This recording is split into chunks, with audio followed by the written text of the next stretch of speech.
So this might be me, just like, some old man stuff, not knowing. It's cool. I mean, can you hear anything right now? I hear audio coming from you. I'm just trying to get it back where. Okay. Take your time. Hello. Yo. Yes, sir. Yeah, I heard you good for a second. Can you hear me at all? You are now live with Dorm Room Radio. Yeah, I hear that. Dorm Room Radio. Yeah. I hear the music now. Is that me? You said you heard it. Yo, Yeah. I'm hearing all kinds of music and shit. What kind of music? Is it music that you got going on?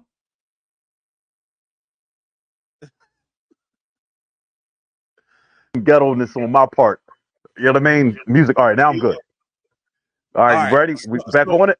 Wait. You are now live with Dorm Room Radio. Dorm Room Radio. Long story short, Yeah. Joey Yeah. and Chuck are instigating in fifth Absolutely. grade. Fifth grade. Because they wanna be entertained. I mean, I guess so, man. And we was in the ring. It was me and you. I mean, we never had an issue before, but I mean, I don't know how the hell we got to this place, bro. But the memory serves me good because my memory is bad. Like, you know what I mean? I got homies that like, damn, man, you don't remember that?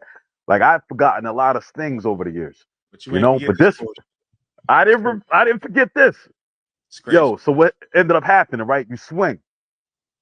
And instantly, yeah, you swung. Yeah. So instantly, right? Next thing I know, like I'm looking at people's shoes and sneaks, like you know what I mean? Oh my god, bro! I'm looking at people's sneakers, and I'm like, yo, how the hell did I get here?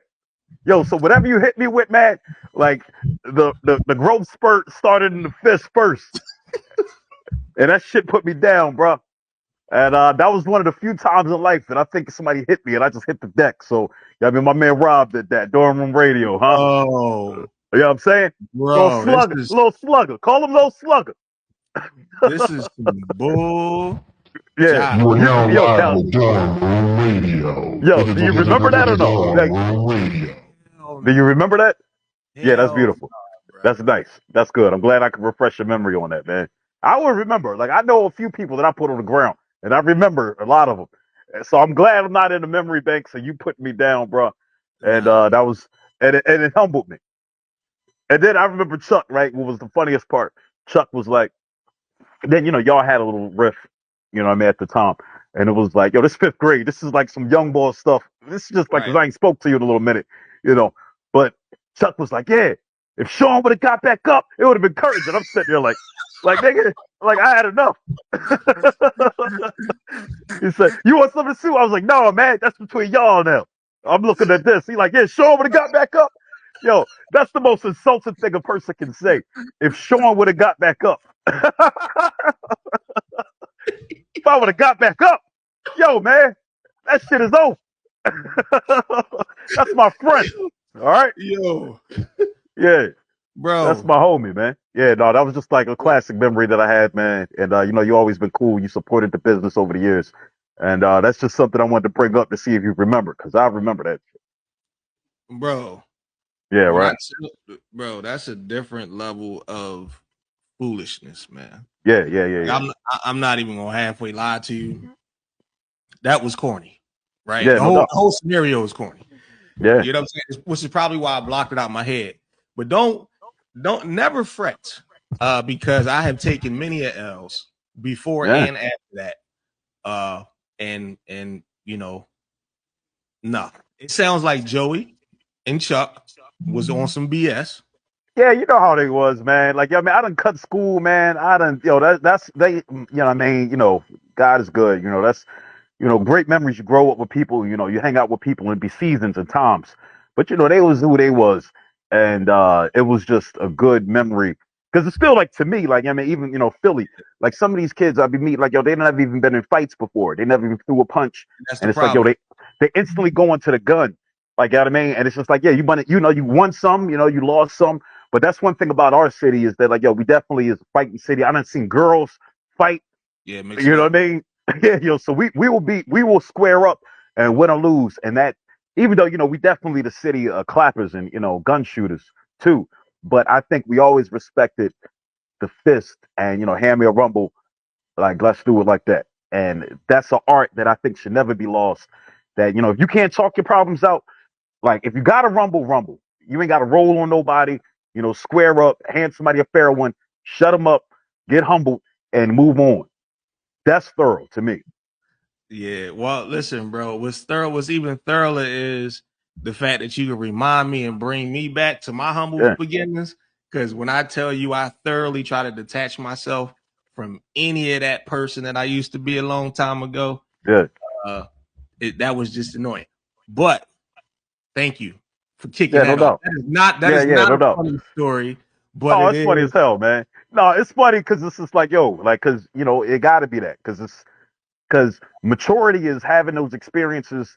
And, yo, that was the past. That was a moment. And, you always been like a good dude. Like, even, talking with B, it's like, yo, you always been thorough. And, I done rumbled B 3 times. You know what I mean? Like, I'm a person.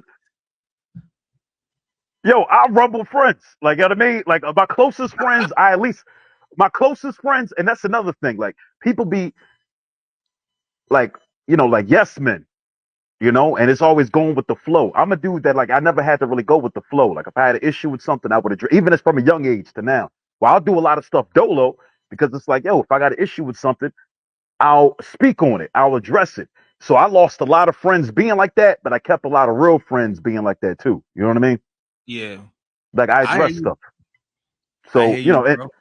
and I think that's friendship too. Like, if you don't know nobody until you really, until you have disagreements, and if everything yes, yes, yes, you a follower. Like, if everything is like, oh yeah, yeah, like, no, you a follower. Be a leader, stand on what you believe in. Now you ain't gotta go around fighting all the time. Like, I think I just was, whatever issues I had, look, I don't even know if my record is winning record. Like, you know what I mean? Hopefully I'm at least 50-50 out this month. Like, you know what I mean? So you get you gave me a story. Let me give you a story, right? Which okay. is funny as we talk about karma.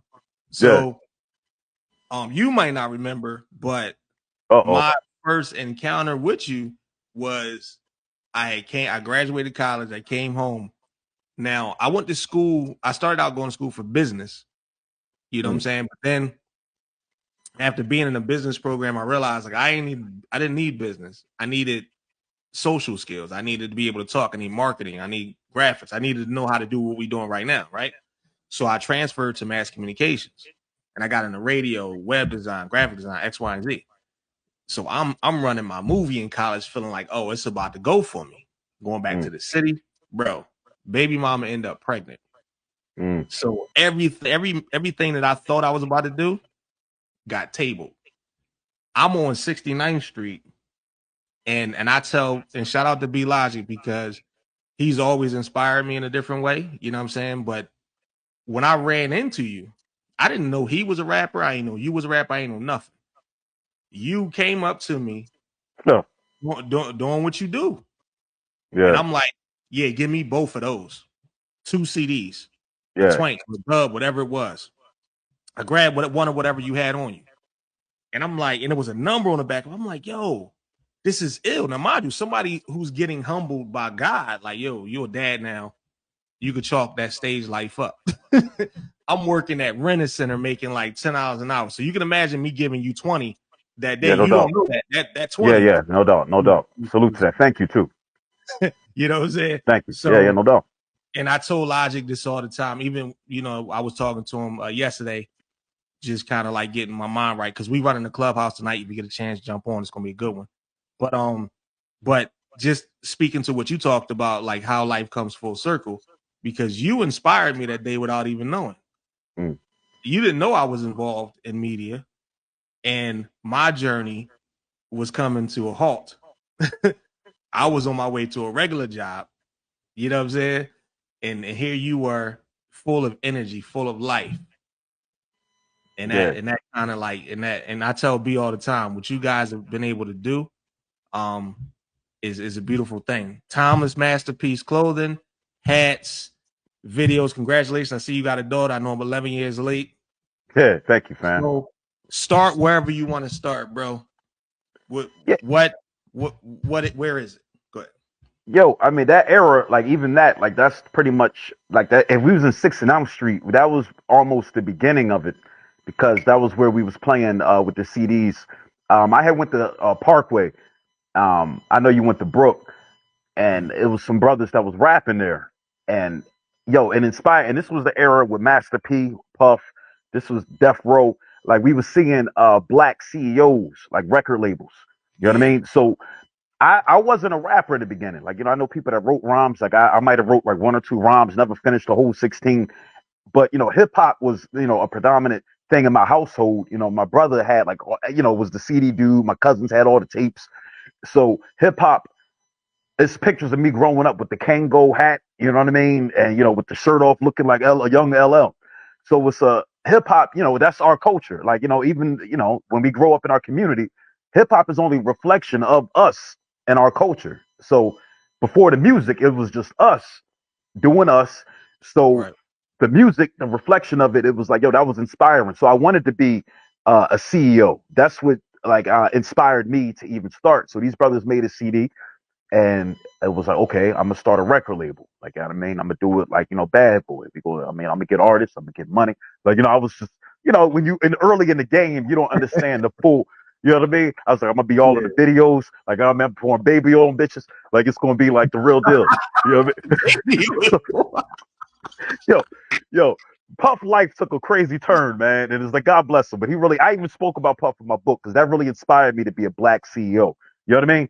Like, I didn't want to just be the artist. I wanted to be the head of the company, yo. So that is what inspired me. So to hear all this new stuff is like, yo, it's crazy, man. Like, cause yo, it's a lot of wild shit. But other than that, you know, it's that was the inspiration. So it was like, all right, I had a meeting, right? I knew this white boy at my job. He make beats, and he actually went on to make beats for the Roots. Like, so I had a meeting. It was B Logic. Brandon was at this meeting. The brothers that made the CD, a brother by the name of Authentic, a brother by the name of Al, and the white boy Brent. You know, so I had a meeting, a round table meeting. I was like, yo, we going to jump this off. Like, I was broke as hell. I think I stole some cookies from the job, right? I put some cookies there. You know, I made it look. See, I'm always a bull. Like, presentation was always a thing for me. You know what I'm saying? I always knew the power of presentation. Like, you know, back in the day, I used to have the Jet magazines on the wall. I had the surround sound system. Like, you know, I might have like the red light in my room. So I always was nice with having really no money, but making it present it like doing something different.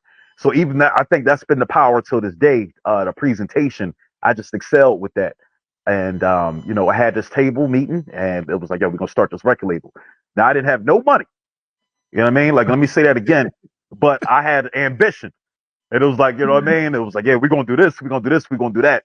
So I ended up recording a CD with a tape recorder in my room with one of the artists, Bobby Drake. Before Drake, it was Bobby Drake, and we made a CD called The Prologue. And I invested some money, and I got a CD duplicator, which I still have from to this day, disc makers. So that's how. So that CD came from the CD duplicator from disc makers. And yo, I went from Bobby Drake, then we made B Logic album. He was like, he got inspired to make a project, and we called it Music Over Business, MOB. So we had that, and you know, skipping over a few things, and we went out like, yo, we're gonna go sell the CD. So I think the first place we went, we made our way to South Street, and I think we saw, and I think we really just wanted to smoke some weed. Still there? Yeah, I think you know, we pressed up the CDs, and it was like, I think, you know, you start doing all kinds of stuff. Like, I'm trying to get high. What we gonna do? And it was like, sell these CDs. Now that's what, I don't know if that's the exact foundation, because I tried to sell CDs in Ohio first, and I didn't really succeed at that. But it gave me the heart, because you know, you heard out the trunk with it. You know what I mean? I remember my brother, and I don't know if you know Big Tab. You know who Jack Frost is? Yeah. Yeah. So Big Tab, Jack Frost, was the first independent artist cassette tape that I seen somebody actually hustle. So my brother came home with it, Hold on. Sorry, I mean to interrupt. So you saying Jack Frost's name is Big Tab? Yeah, before he was Jack Frost, he was Big Tab. Okay, go ahead. So that's the tape, the cassette tape we had. So that was like an independent artist from Philly. Like, you know what I mean? So shouts out to Yeah, West Philly, Jack Frost. yeah, That was the Philly first Love. He cassette got tape. Yeah, the all day. Yeah, yo, classic. That was the first independent artist that I saw in my home. And this was way before the whole record label thing and all that. But that's just like, going full circle that, we're gonna go sell our project. So, we went to right. go sell the CDs. I think we had like 15 of them. And, I always had the gift of gab, Philly, West Philly especially. I think we got that, we got the jargon down. We can spit, like we can talk. The rap game is strong. And I think people recognize that all around the world. Like that's been I pulled up in New York and it's just like, oh, okay. Like I know how to talk. Like that's just in our blood. That's in our DNA. So Right. I was always able to sell. I always had the gift to be able to sell some stuff. And that come from my pop. I guess my pop was a hustler. My pop did like 30 years in prison. And I think, yeah, I took pride, and I ended up having to get a chance to like see him come home too. So that was a beautiful thing. But I grew up, yeah, it was life. He passed away. You know what I mean? Recently. But it was dope that I had a chance to see him, in the street. So I always embraced being a hustler. I'm from 60th Street, I'm from Hilltop. So Hilltop hustler. So it's all, that's just been encoded to be embraced, to be like, okay, I'm a hustler, yo. And Cassidy, I'm a hustler. And I don't shy away from that. Even if you go on your 9 to 5 job, you got time for sale. You're hustling, you're selling your time to get money to your job. So it ain't just about selling dope and Xannies and perks. You want to take that same type of mentality, be consistent, be on the block, like I mean, all those characteristics, but without giving the poison. You know what I mean? Yeah, giving pushing P as they call it. Yeah. You got water ice for sale. Hustle. Whatever you're doing, hustle. Well, whatever you got. Yo, so wait. You said you went out to Ohio promoting a guy named Bobby Drake. Yeah, absolutely. What Yeah, he part was of the first. Ohio? Columbus, Ohio. Shout out CEO. to Columbus. I've been out Columbus. Columbus is interesting, but yeah, shout Yo, out to Ohio. That was my first time even being around people that considered themselves like Crips and Bloods. Like I'm in Ohio partying with my cousins and they start doing this like we don't really do that, man. Like we can get hip to that. Yeah, some people got into that, like, they got influence and whatever. And I know it's a few things that get into the old Crips and Bloods thing. Like, I mean, even out in New York, I know some good blood brothers. I know some good Crips. I don't really get down with that. But I'm in, I ended up in Ohio and, I'm partying with some Crips. And I didn't even realize, like, my life was in danger probably, man. I'm in a club, sit up there. They're like, yeah, we're going to do this. I'm standing there bouncing with them. And I'm like, I'm looking around. I was like, yo, is this some gang shit? What is this? So I'm ignorant to the fact, like, yo, I think I'm bouncing around with them. They sit up there doing all kinds of shit. I'm like, I think this is some gang shit they doing. Right. Yeah, Columbus is thorough though, man. They. So wait, so all right. So how did that experience go? Going from Philly, which I know, I went the college I went to was about an hour north of Ohio. It's 40 minutes north of Pittsburgh, so I totally get like the difference in culture. So what was that transition like? And like, did you what was your learning curve and what was your success like? Did you succeed out there or what? Well, I failed miserably. I think I took a quarter pound of weed, right, and some CDs. Yo, I took a quarter pound of weed and some CDs, and it's like, yo, I failed at everything. I smoked up all the weed, smoked up all the weed. I think I sold two. I sold 2 CDs, and I was like, you know what? I got to get back to Philly. But I stayed out there for months. I got some family out there, so it was like a good experience. And actually, I got B to put up the money for the quarter pound. I fucked his money up. I owed him. He called me. I'm dodging his calls. The Boost Mobile, like, you know what I mean? This lumber is no longer I just had to get back to Philly because I really didn't have it in me. I thought I did, but who I wanted to be, I wasn't really him yet.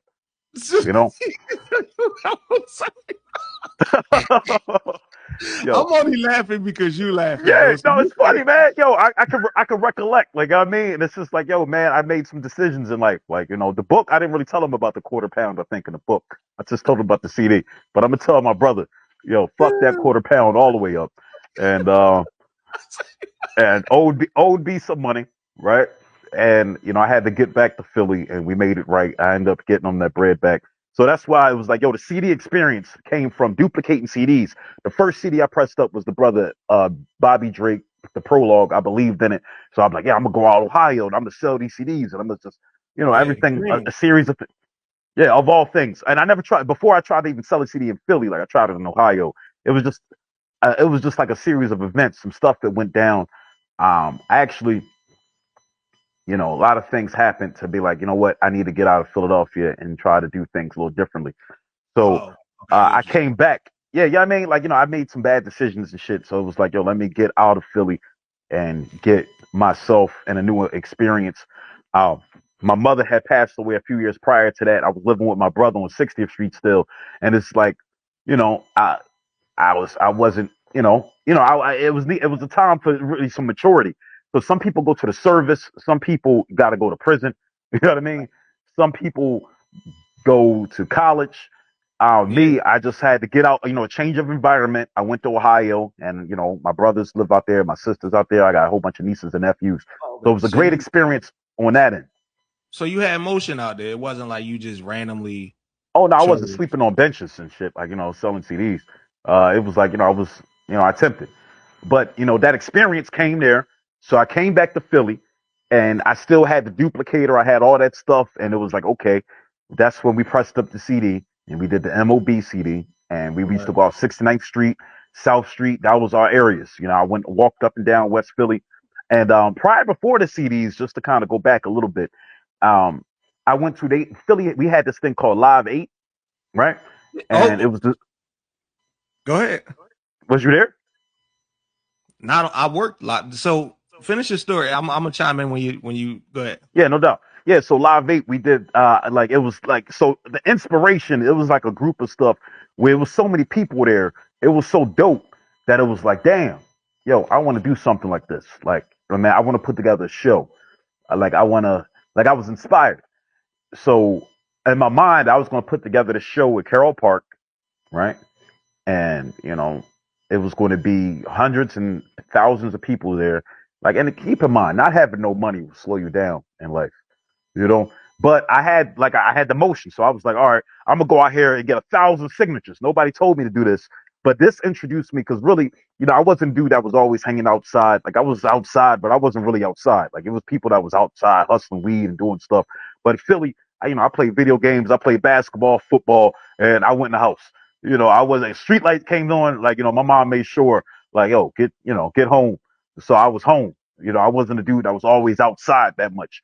So when that Live 8 situation happened, it was like, okay, I'm gonna go out here and I'm gonna get 1,000 signatures, and Right. I'm gonna do a petition that I want to do a show at Carroll Park. So that did something where it had me go out there and introduce myself to strangers, like canvassing. So I was walking up and down West Philly, like I was going everywhere, and that really gave. And what that did was, and I think that's a good rites of passage, um, to go out there and meet your community. Like, that did something for me because I've met a lot of thorough people from that till I know from this day where I didn't have nothing for sale. I just introduced myself to people, and I got 1,000 people. So that introduced a network where I didn't even know what I was doing. That I was actually creating a network. Like, I was branching out from my own circle, and I was branching out, and I was meeting the people in our community. And from there, I got connects. That led me to the House of Emotion. That led me to city council, council people. And it really opened up my eyes on how things were played. And when you have a nonprofit, a 501c3, that nonprofit game is the game to play because then people can funnel. They can, like, it's like, okay, we can give you a stage if you got a nonprofit. Like, you know what I mean? It's one thing, so a lot of things come to your disposal. It's just like, yo, who you with? So they'll create those alliances of people that's actually doing some things for the community because people have the resources, but they just want to know where their money is going. So a good nonprofit organization is a good mitt to have people to Right. catch so people can dump opportunities and resources into you. So that's just sidebar for whoever can, pick that up. No, that's not a sidebar. It's I appreciate you giving that, because me and B Logic, we talk about, and I always try to reiterate to him, a lot of time the youngsters in Philly, which is really what prompted me to kind of go so hard with Dorm Room Radio, is because of infrastructure, right? Yeah. You call it a MIT, I call it a platform, right? Yeah. So when you went out into the community, it was in fact a community, right? Yeah. So you have, we think we're walking up and down the street every day and doing whatever we want to do, but the reality is there has to be infrastructure for that to happen. There has to be a police, there has to be religious groups, there has to be all these different things. You spoke about the House of Emoji, which is huge, because the reason that we don't have gangs in Philly is because of them. You know what I'm saying? So, but just to bring it back to a more lighter thing, Live 8 is important because, again, and I referenced, for people who don't know, you and B Logic are kind of like the Dame and Jay of what y'all do. And I've always, seeing you guys as like being like a superpower. And I was always inspired by it. I'm still inspired by it. Tell him all the time. But Live 8, so I did my internship at Wire 96.5. Okay. Like I said, I was projected to work in radio. You know what I'm saying? So it was summer of 05 when Will Smith came down here and they did the Live 8 concert. You know what I'm saying? I'm bringing it up because as you see the emergence of Live Nation, that was the catalyst for everything that people see now. So I don't know. I was actually there with Wired front stage when that happened. Nickelback, Beyonce, Will Smith, a million people, claustrophobic mania. Yeah, I was in that crowd. I was one of the people like this. Like, I mean, I was in the mix with that. And that was inspiring, though, because there was all kinds of people. That was dope. Yeah, and so that's a beautiful thing to even hear. And that's why I wanted to kind of talk and get the interview. I'm like, yo, I hope that that you're in the midst of your own hero story. So I guess it's kind of hard for you to see. But you know what I'm saying? I kind of want to go into the thing in New York. So because I see what you're doing, you got, like, in the background, I see you got your setup, you got live streaming, you got music, you got clothing, you got books. Like, how did you get to New York, and what was the evolution like from Live 8 concert to being in New York during this internet stage? So CDs was like, just like you said, like you got CDs. So that just shows you how much of the mix, like full circle. Like we went on to sell over 50,000 CDs, and that really was shit. Yo, if I would have kept $1, yo, you want to hear something crazy? I was selling a CD back in the day, and some white boy was like, "I will give you 2 Bitcoins for a CD." And, I had no idea what Bitcoin was. Right. You know what I mean? And I didn't know how to receive it. And it was just like, Bitcoin. Like, I mean, whatever, man. I want $5. Right. Like, that would have turned into $200,000 pretty much at this moment. So time is like, opportunity, hindsight is 2020. Now I can accept cryptocurrency. But like, that's just what it is.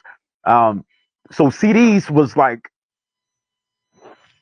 I mean, and I got tired of doing it. Like, I mean, for my era, 52nd Street, mix CDs, DVDs, like, we just in that culture, and CDs was like, like I got a connection with CDs, because it's like, CDs were like, I made a living off that, like I quit my job and I was like, I'm gonna sell CDs full time.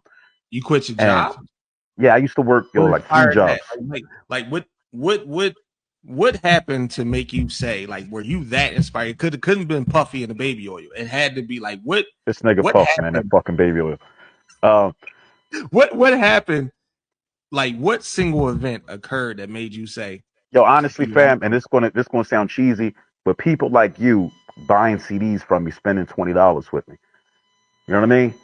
Like, that is anything I'm doing, like, you know what I mean? Like, honestly, like, if the people don't have your back, there is no Facebook, there is no Amazon, there is no Dorm Room Radio, there is no Infitainment, there is nothing if the people don't support your endeavors and your ventures.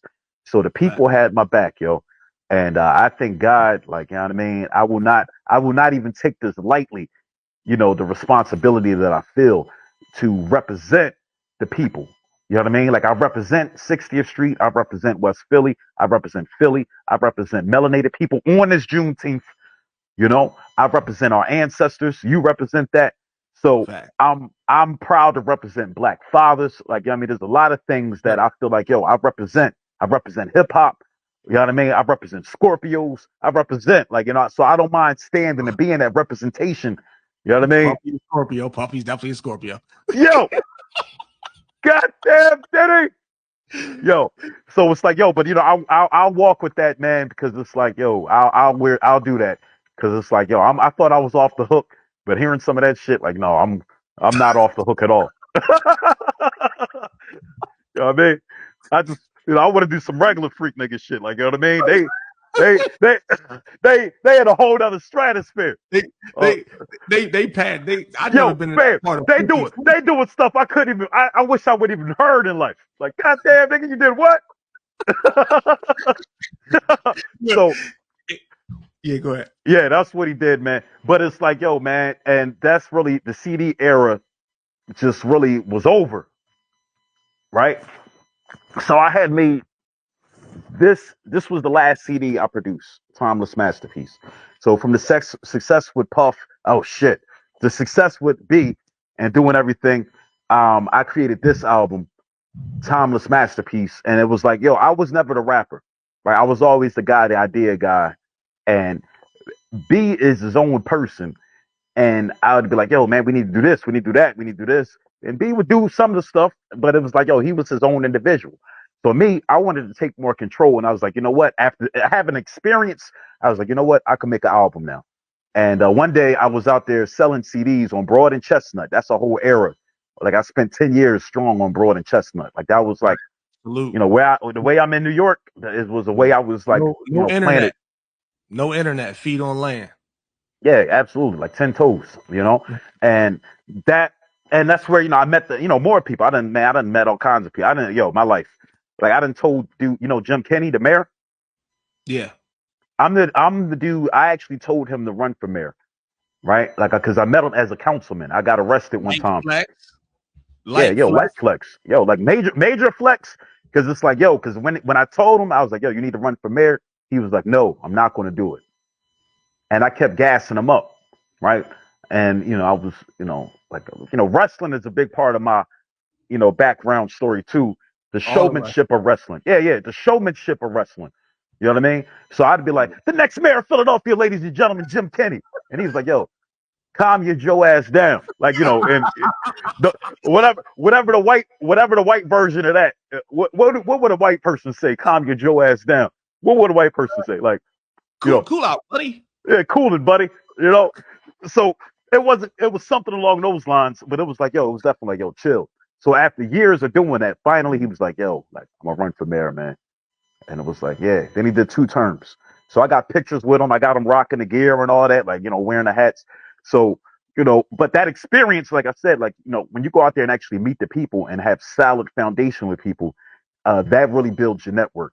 Because the internet is like, yo, it's robots, it's AI, it's a lot of fakeness.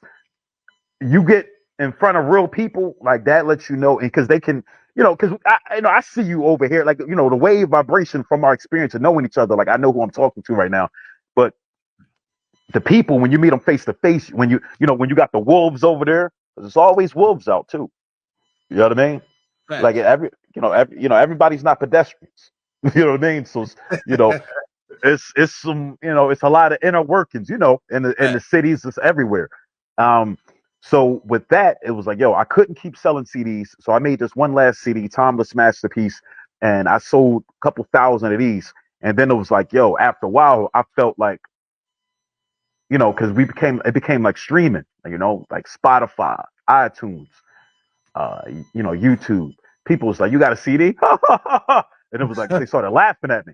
And I was like, dang, like, I gotta get out of this, I think. Like, I think this is, and it became like, you know, somebody selling any type of drugs or any type of, you know, dependency, you know, working a job, a dead end job. And you're like, yo, like, this ain't, like, this is starting to feel crazy. So I said, what can I do? So this is why I still, you know, I think I was slowly making a transition to New York. You know, we on the internet, so I got to be careful what I say, what led me to New York City. But I definitely, I ended up, like, I think the first time, you know, even me and B, we probably went out there to New York City, try to sell some CDs just to get it out there. I started working with a brother named Apple Martini, Abdul Muhammad. You know what I mean? Great brother in the city. You know, he was one of the best CD salesmen in the city, one of the best artists I know. So what ended up happening was that era was over.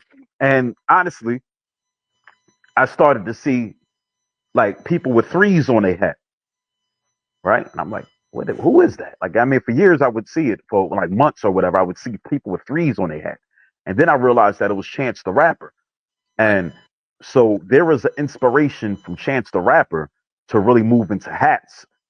So I said, I'm gonna take this album, Timeless Masterpiece, and I'm gonna come up with like I'm gonna just I'm gonna turn this into like a brand too, because I think I always did T-shirts. You know, I always had like Infitainment more than just a label. I was thinking about I would go to Statement Clothing on South Street. Another brother from West Philly, Isaiah Ham, he went on to start doing like screen printing. So I went to him to get shirts pressed, and it was like, okay, I came up with a symbol. I came up with that. You know, I took a long time to OCD. I'm moving things to the left, moving things with the right. Right. You know, and I got it perfectly. That I was like, okay, I got it now. So then I put it on a hat. I looked up, how can I do it? I got like a little patch. I ordered like 1,000. Same way I did with the CDs. You know, you got to, boss, you got to put your money up. You know what I mean? You know, a vision is a vision, but until you put your money up or somebody's money, until you actually have something tangible and say, we taking that thought and making it tangible, then it was like, all right, so I invested again. Same way I invested in 1,000 blank CDs. I invested in the labels, and I started pressing them onto the hats. And then, in New York City, I think I sold the first hat in New York, and that let me know once you do something once, I was like, okay, like we can do this again. And from there, started with the black hats, and we kept expanding. And I always challenged myself, even with B selling the CD. It was like, yo, like I don't want to just have hip hop. You know what I mean? Like, because everybody don't listen to hip hop. So I started finding poetry artists. Then we dropped a poetry CD with Elizabeth Marie. Then we dropped a rock CD with Joe Noise Jordan. Then we dropped a jazz CD with Yapa Baron. So then I started dropping other hip hop, the compilation projects. So I knew diversity was the key. You know what I mean? Like, it's one thing for me to be like, I'm going to get money from my community, but the Asians, they don't just get money from their community. The Chinese store, they get money from our community. Everybody likes Chinese food.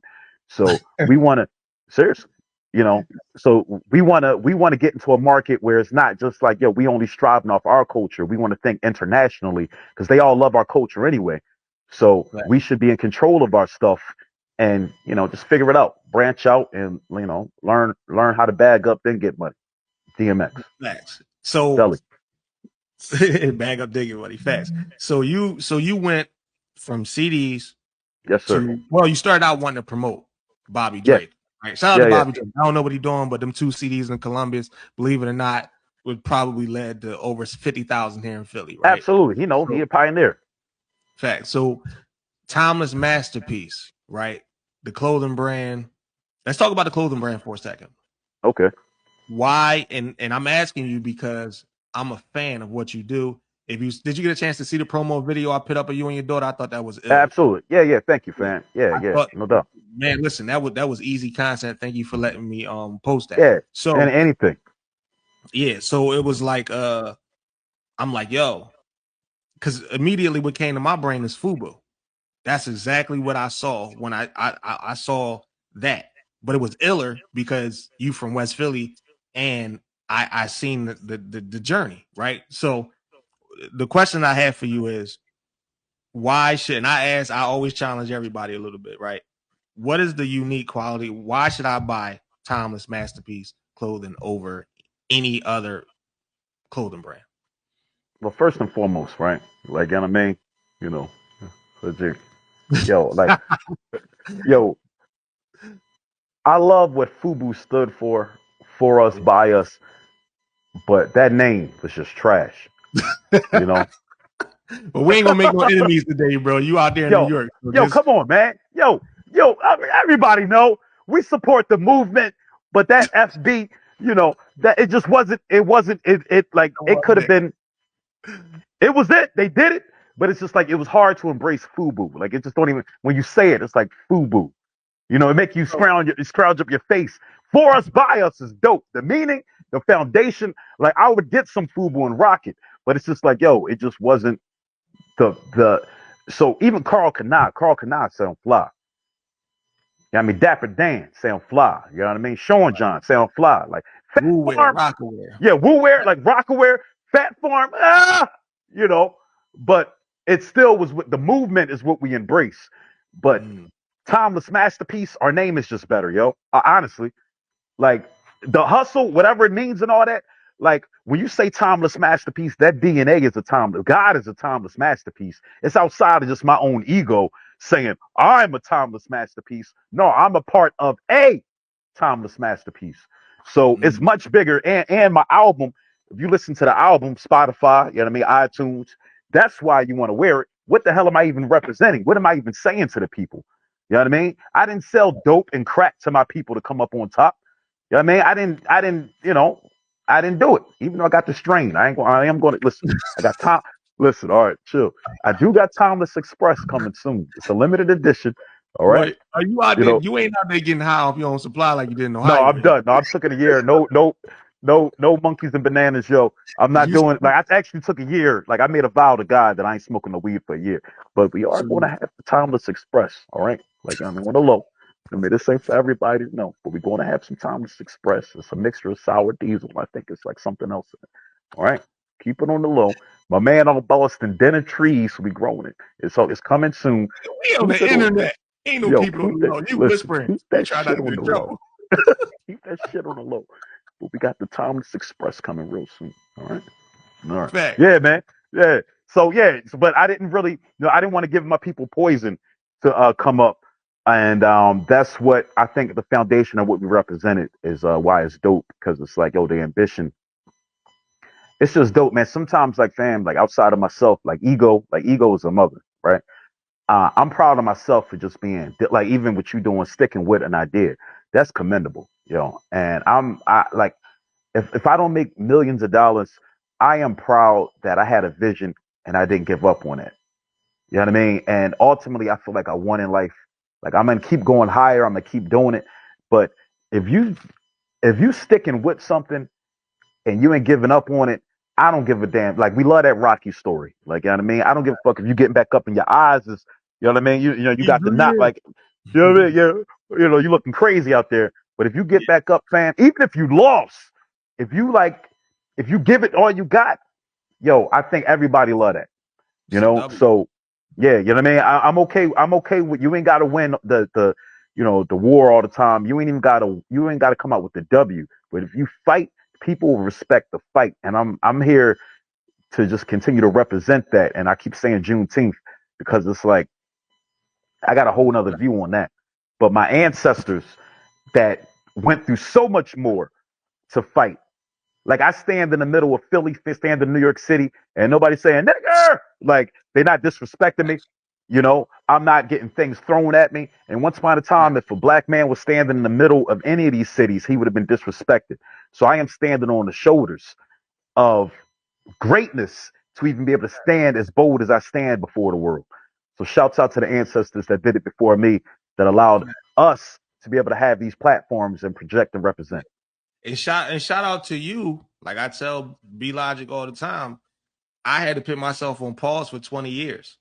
So for you to keep going and to have some kind of motion to even give a rebirth to somebody like me, right? Because I tell Logic all the time, I'm like, bro, people salute Wallow for doing 20 years in jail and he coming out, he hungry. I'm like, bro, some days I don't even sleep. It's because like I'm literally that 21-year-old that came back to Philly. I've been on pause.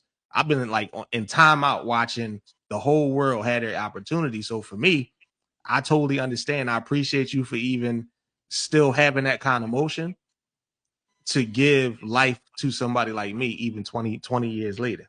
You know what I'm saying? Yeah. Even though we got into a little scuffle back in the day, which is trash. Apologize. It wasn't even a scuffle. It wasn't even a scuffle, man. Like, it was over, man. Listen. A scuffle is like fisticuffs. Y'all getting it in. That's a scuffle. What happened with me and you, fam? You know what I mean? That was, I rebuke all that, bro. 30 years ago. No, we're not doing that. Yeah, listen, look, I don't need a rematch or nothing, man. I'm good.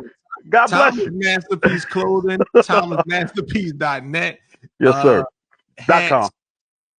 Oh, .com. Infotainment.net, timelessmasterpiece.com. Thank you for the correction. No. All right. So one last question before we get out of here, because we ran over a little bit. You know what I'm saying? I'm Absolutely. definitely something. Do what needs to be done. But and we got to do a part 2 because there's way too many questions I have now from this conversation. Yeah. So you wake up in the morning, you like in New York currently, what you're doing. I'm seeing audio, I'm seeing video, I'm seeing streaming, I'm seeing clothes, I'm seeing books. Walk me through a day in the life of Infitain in New York. Where are you located and what are you doing? So I'm right in front of Madison Square Garden, 31st and 8th. All right, Joe Louis Plaza. And we representing the culture. That's what we're doing. Even last night I was out there until 1:30 in the morning. You know, so my day started on the grind. My Juneteenth started like I was on the grind, and I carry so much stuff. I carry enough stuff that 4 people probably got to carry it. Honestly, uh, yo, I set up shop. Like I bring this whole setup. Like I got a table. I throw it over the table. I gotta, I gotta manufacture the stuff because I'm still manufacturing. Like I'm still bagging up. I'm still doing that. Like it ain't that the operation ain't that crazy. Where it's just like I can still bag up my own work. All right, I don't mind doing that. Right. But I'm pressing the t-shirts. I'm putting the hats together. And that journey happens like the day before or the days before. And then I make my way, getting there on the grind to have the presentation, like when you see that whole setup, and not to bring up anybody else, but people wouldn't even go that far to even pull up and set up shop. Like you can get inspired, like Jordan, Kobe, everybody wanted to be like Mike, but at the end of the day, you're not going to do what I do to win.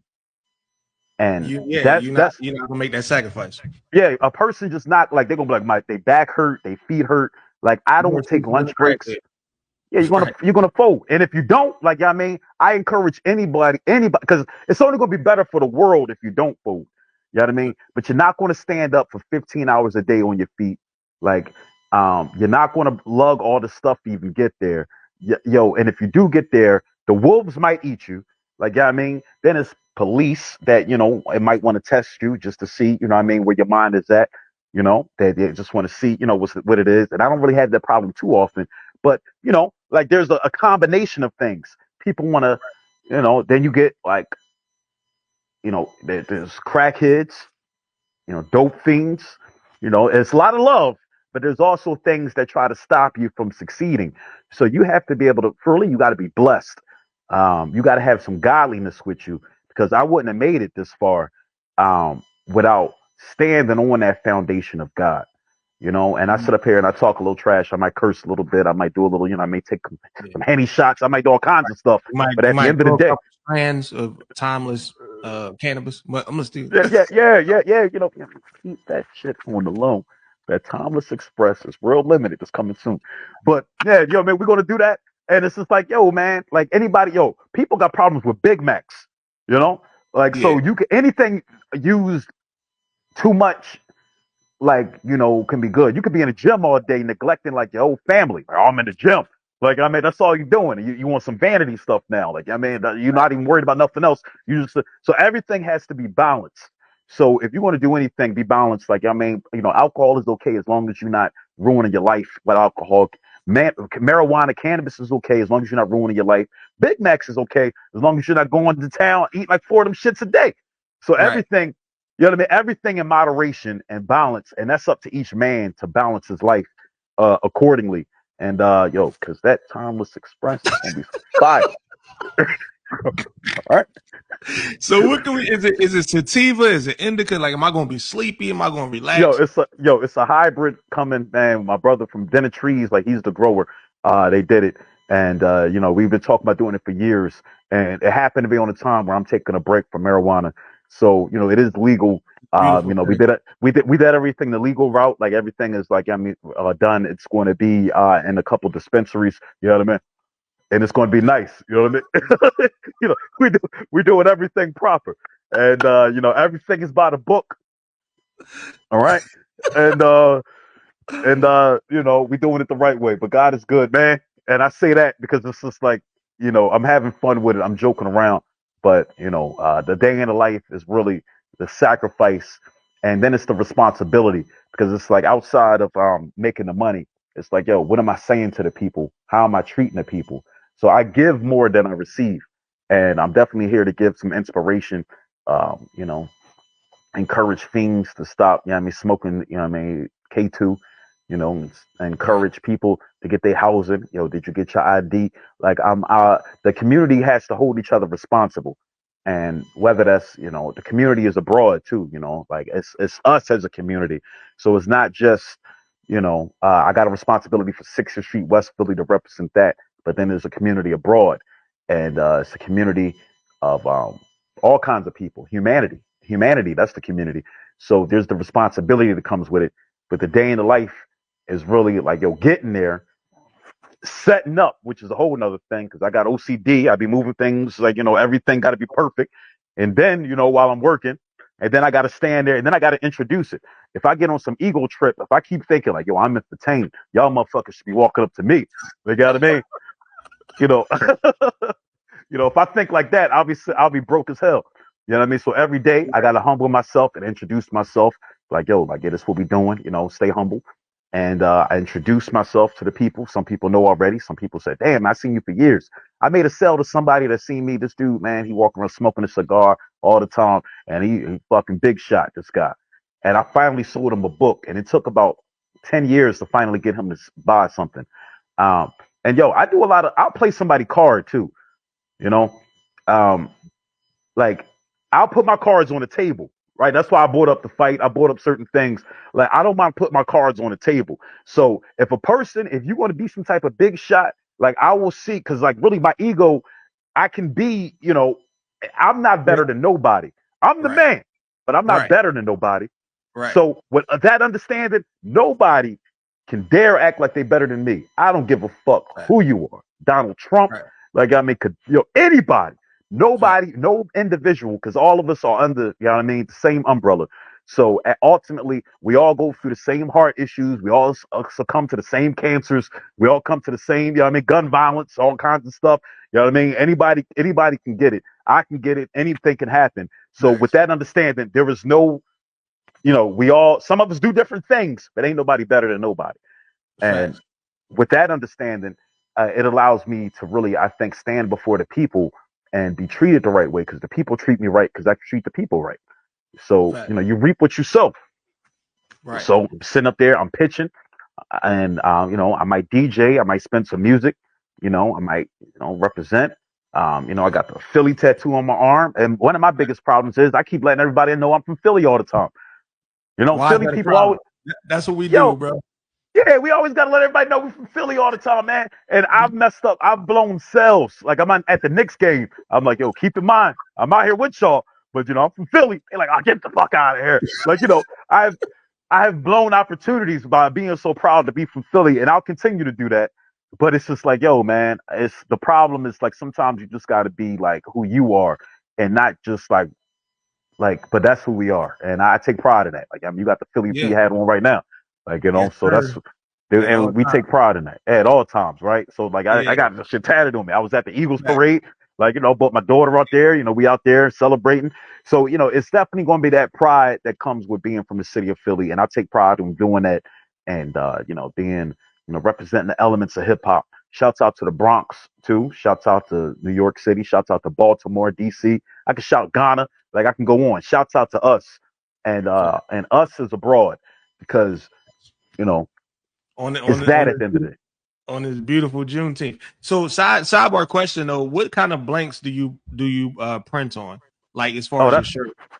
As far as shirts, yeah, they got next level shirts. All right, like, the 3600. I thought, yeah, they got. perfect. Yeah, they got some quality shirts. You know, we doing different everything. Like, I mean, when times is crazy, you know, we back at the Gildens. You know what I mean? You know, when we trying to cut a No, couple we gotta go corners. to G5000s, bro. Yeah, Nah. yeah, you know what's up. Ain't nothing 36. wrong, you know, soft style gildings. Like, you know what I mean? So if you in the game, you in the game. But, you know, yo, and it's just like, yo, man, the people will support what I've learned. People will support anything that you do if you're consistent and persistent. Right. And if you come in correct, like this can very easily, what you're doing, man, the way you coming off, like if you stay consistent and dedicated to this vision, hundreds of thousands of people will be watching this and tuned in. And, you know, like Oprah didn't start off Oprah. Like she was like, you know what I mean? She didn't look that appealing. And as she went on, like, I mean, the show got more HD. She got in better shape. So let the audience grow with you too. That's real. Because the same people that's there from the beginning, some might waver off, but they'll be the ones that push you up. And you're doing it the right way. And, you know, and one of the brothers, when I was on getting out there, getting a petition, and I'll go, you know, roll back real quick. He told me, Earl Byron Russell. I never forget this man. He was a martial artist teacher. He was a martial arts teacher in Haverford Avenue on 60th Street. And he told me, persistence beats resistance. And that has been the foundation of my success by staying persistent. Well, that's a great way to cap it off, man. Like we went 1 hour and 20, and I know we could do this probably for 3 hours. Go ahead and shout out the shop and everything that everybody needs to look for on the internet. Yeah, visit timelessmasterpiece.com. You can get Timeless Masterpiece, the book, on Amazon. You can get it directly from the link from us. Listen to Timeless Masterpiece, the album, Spotify, iTunes. You know, it's available everywhere. Title.